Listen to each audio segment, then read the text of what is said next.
Greg Gard has made it clear that this year's Wisconsin basketball team has a lot of talent, and deciding who will get minutes is going to be tough. Sunday's annual red-white scrimmage gave fans a chance to see how some of the familiar faces have improved, like Bronson Koenig, Ethan Happ, Nigel Hayes, and Vito Brown.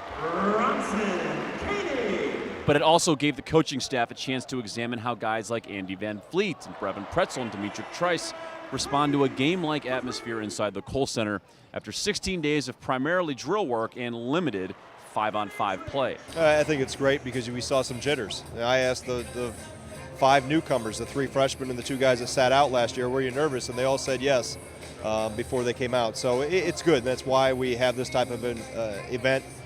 You get a lot more out of this with putting people in the seats than what we would in a practice per se, trying to simulate some things. So it's good to go through this and have some of those first-time experiences. And obviously for some older guys, things we have to work on, and we have to adjust on the fly. It's a nice thing about a game environment. We don't whistle it dead like we do in practice and stop and teach. Now it's a matter of taking what we've worked on in practice, be able to transfer it to a live environment. A one-point game at halftime was tied with just 18 seconds left when Ethan Happ thankfully made 2 free throws, preventing overtime, giving Gard and his staff plenty of film to go through as they gear up for Platteville in just 1 week. It's fitting that the team that turned the ball over the least won the game. So, albeit not a huge difference in turnovers, but not a huge difference on the scoreboard. So, some of it's timing, some of it's who's on the floor.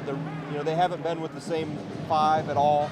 Really, we've mixed and matched all fall. So that's something that'll work itself out. But there's some things that we have to clean up individually that are fundamental things, but it's also some of the chemistry with who's on the floor. Inside the Kohl Center, I'm Chris Hall for UWBadgers.com.